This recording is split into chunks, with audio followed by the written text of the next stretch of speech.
we're just back from the game. 54-89 loss, 35 points. I'm here with my mate Jaden. He'll talk a bit about his page that he runs, the first bounce. So I thought I'd have him on. We went to the game, obviously, together.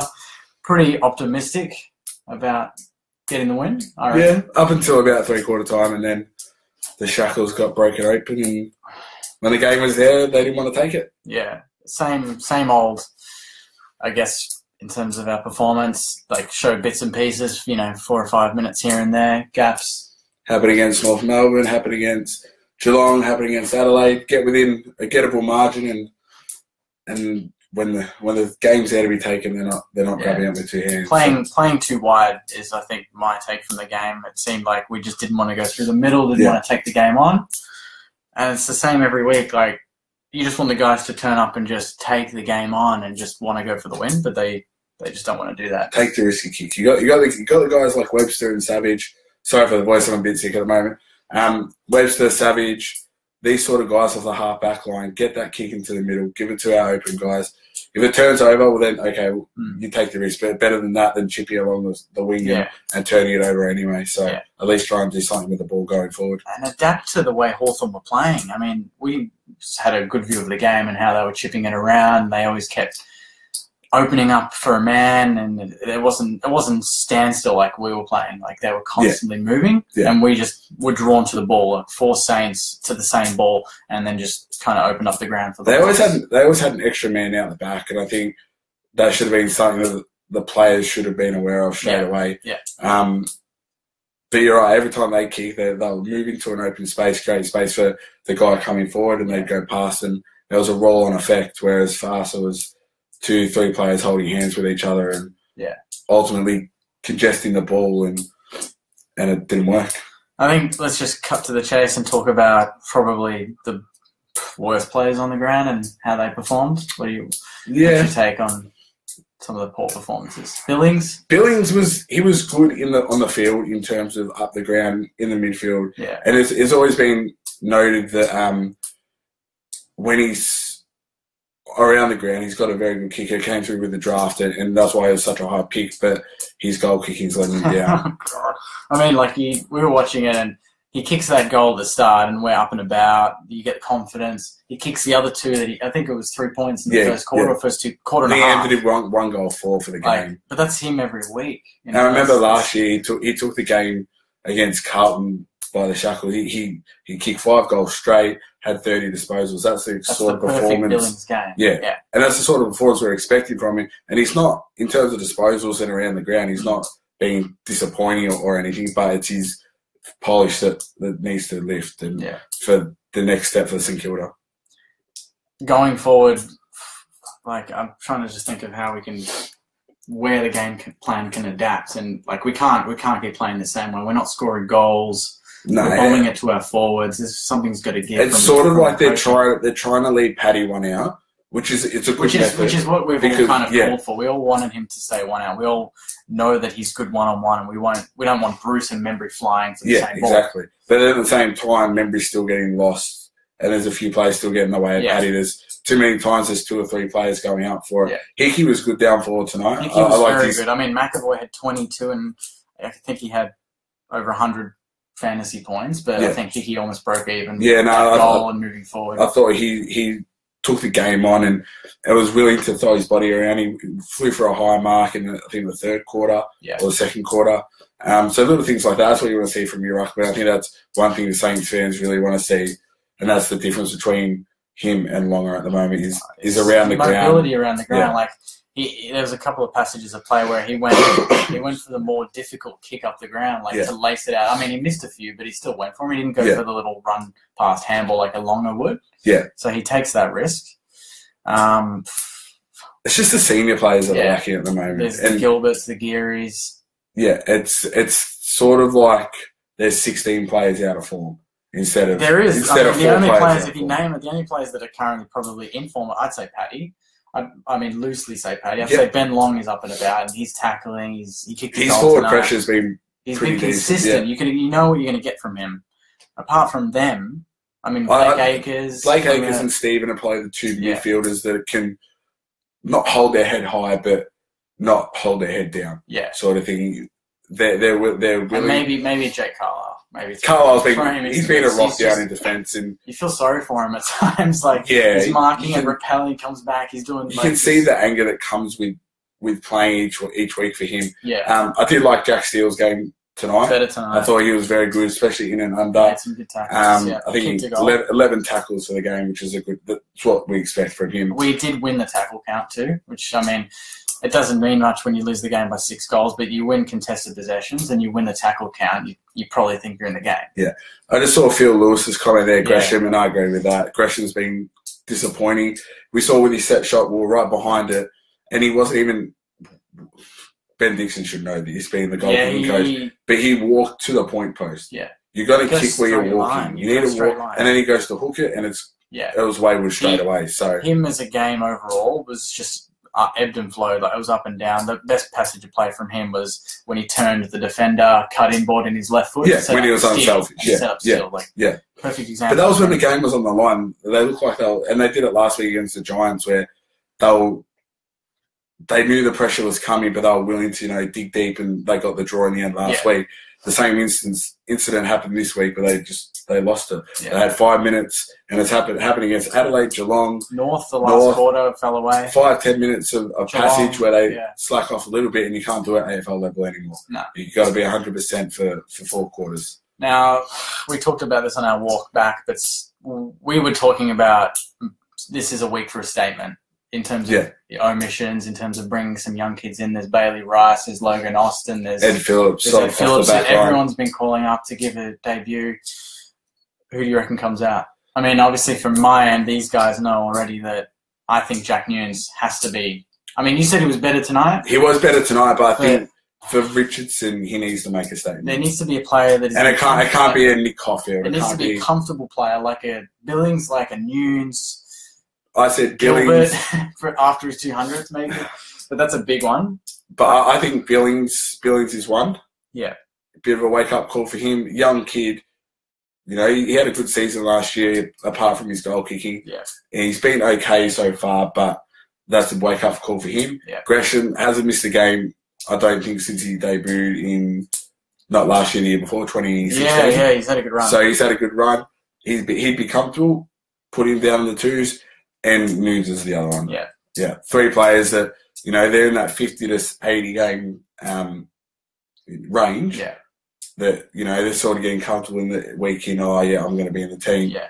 Richo needs to pull his finger out and make some changes. Because Melbourne's not going to be an easy game at Etihad. No, they've had their own scrutiny to deal with. Yeah, exactly. So. It'll be a good chance for St Kilda to sort of regain some momentum. And we spoke about this on the way to the game tonight, and it's only going to take 2 or 3 games for the season to get back on track. Yeah. Whereas 10 years ago, 1 and 4, 1 and 5, you pretty much cancel the season. Ladder, and you start games. Booking holidays in September. But it's easy to get back in, but the players have got to want to do it. Yeah. Well, let's quickly just go through some of you guys' comments. Membry, Jason reckons that Membry and Dunstan were pretty good tonight. I agree. Yeah, I agree. think Membry, he's being pushed as that Rewalt-esque sort of forward where he has to push up to half back. And he's got the ability to do it. He's good with the ball. He's a smart user. And he knows where the forward wants to go. He knows where Paddy McCartan wants to go, so he's going to put the ball there for him. Kicked a good goal. Also, probably had miss of the season, which we can't avoid from the goal scorer. It must be the ground. It happened last year with Josh Bruce. And shanking it, hitting the post. That's a perfect example. You got to bury that. It's just a non-negotiable. AFL football is very much a momentum game. Yeah. Momentum and pressure. I thought the Saints brought the pressure for a majority of the game, not 100%, 65, 70%, which that's a good enough result. Yeah. But you need to get the momentum on the scoreboard. You need to create scoreboard pressure. Billings missed 3 in the first quarter or the first half. Membry misses that 1. 2 goals, 2, 3 goals, 1. Yeah. Changes the whole dynamic of the game. You go up 20 points in 3-quarter time. Yeah.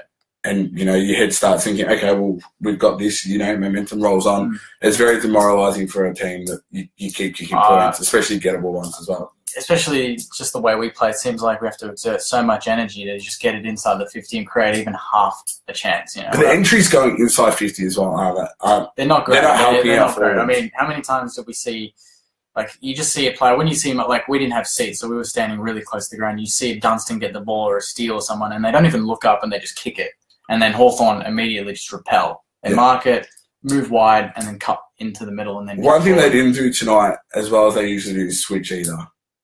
As in St Kilda? Yeah. They weren't switching the play. You know, they had times in the pockets where they could quickly, you know, slingshot it around. And they were just, it was like they just singled-eye tunnel vision.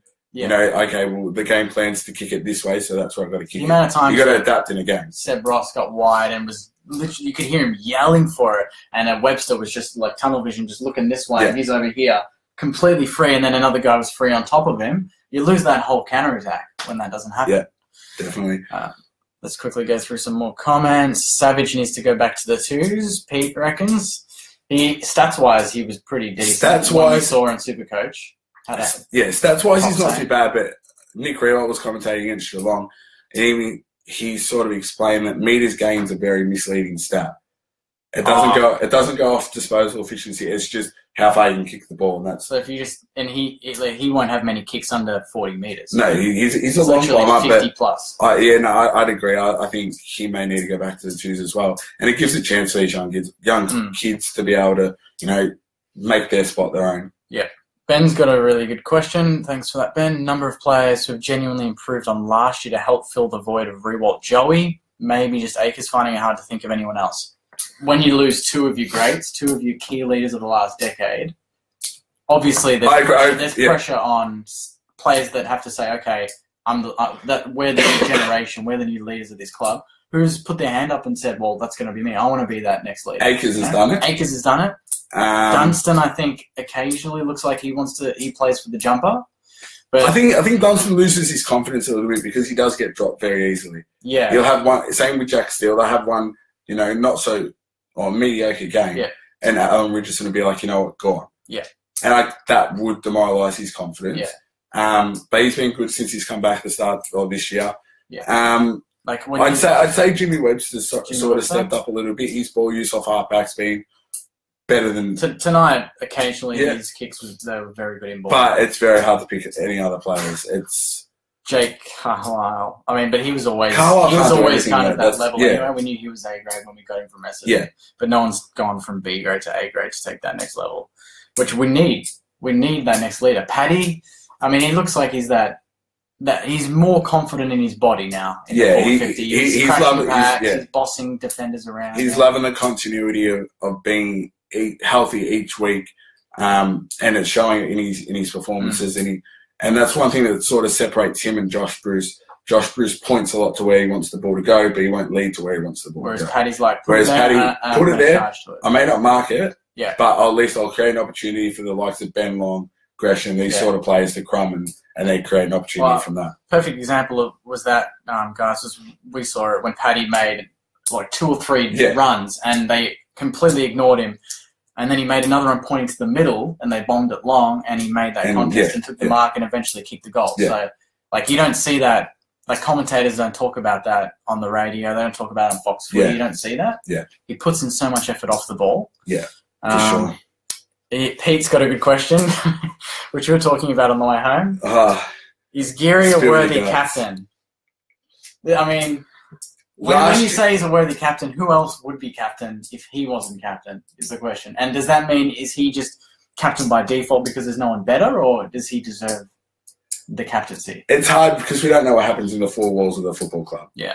So I think if you're an ant or a fly and you can get a whisper in there, you sort of get an understanding of what he brings to that role as a captain. Yeah. He's not as demanding as what AFL captains are mostly. When you look at the Selwich, the Walker, who else is there from West Coast? Shannon Hearn, Nathan Jones. They're Cochin, you've got. They're in the thick of it. He's more of a Pendlebury type player and sort of lets everyone do their own thing without demanding. Whereas Rewalt he was a finger pointer, but everyone understood. Same with Luke Hodge, and everyone's example too. Everyone's their own captain. You can't be another captain. I'm a big NBA follower, and Kobe Bryant, he had a Mamba mentality, sorry. Yeah. But he explained that was his way. Yeah. His way wasn't right for anyone else, but it was right for him. Yeah. So Geary's got to find that. Is Geary's way the right way for us, though, when you've come from, 7 or 8 years of a Rewalt-led team, and now you've immediately gone for this almost exact opposite personality? You know what I mean? Like, does that shift the team a bit? I feel like it might. It would, but at the same time, it sort of reverts back to the question, who else is there? Yeah. Sorry.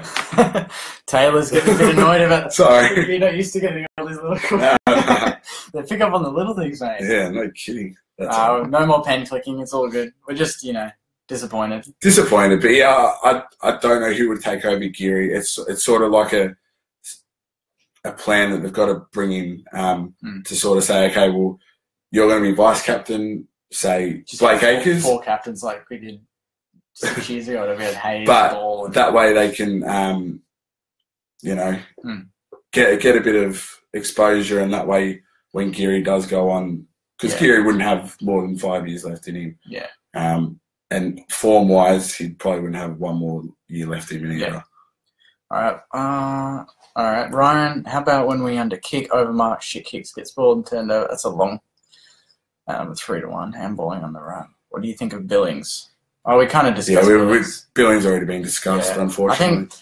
I think we'll wrap it there, but we'll just look at next week and what can we do in 7 days going into the Melbourne game to see something. Do we think we can beat Melbourne? I mean, Melbourne haven't been great on their own. They haven't been great in efforts, but it's going to be tough. Like, I even asked you, could we beat Gold Coast and Metricon right now on form? On form, no. Yeah. Gold Coast, they're up and down as well, but it's all about mentality. Yeah. You got to go into a game thinking, okay, well, we want to play this brand of football, and I think that's the main question at the moment. What brand? They say Saints footy, but what does Saints footy mean? Yeah. It can't be. What's the identity of that? What does that mean? It can't be kicking. It's not pressure. Can't be kicking 60-metre bombs into the forward 50. Tackling isn't a game plan, and that's I think what Richo has kind of almost promoted is that pressure is a game plan. That's not a game plan. No, they've got to sort out, and it happened tonight. Going around the wings and then cutting through the middle, they've got to pick which one. Yeah. You can't. It's misleading for your forwards, and they're not going to get an idea of, okay, well, the ball's going to come here 80% of the time, and then there'll be that chance for a sneak out the back to the wing where they can get a quick one. Yeah. I reckon that might be it. Let's wrap it there. What do you reckon? Yeah, I think so. Disappointing trip to Launceston. Just disappointing first quarter. Like, to be frank, it was a fucking shit first quarter. Second and third quarter, they were better. And third, I thought, we're in this and they should be confident going into the last. It was disappointing to concede that late goal in the third quarter. It kind of shifted the momentum a little bit. What was the tackle count? I think it was... Tackle count, we were +6. We were +6, so it was like 70... It was like 65 to 59 or something in the end. So we did well in terms of pressure. But... getting it on the outside and using it, completely different question. Yeah. And I think that's the one thing that they need to really sort of look at this week and further weeks is the polish. Yeah. That last kick and goal kicking, obviously, Ben Dixon needs to... Oh, he needs to paycheck. He needs to do something. He can't... I mean, we've scored... Well, we averaged 56 points since round 1, but we probably averaged like 6 goals 13 per game or something around that. It's not good. Yeah, it's it was a big inclusion over the off season.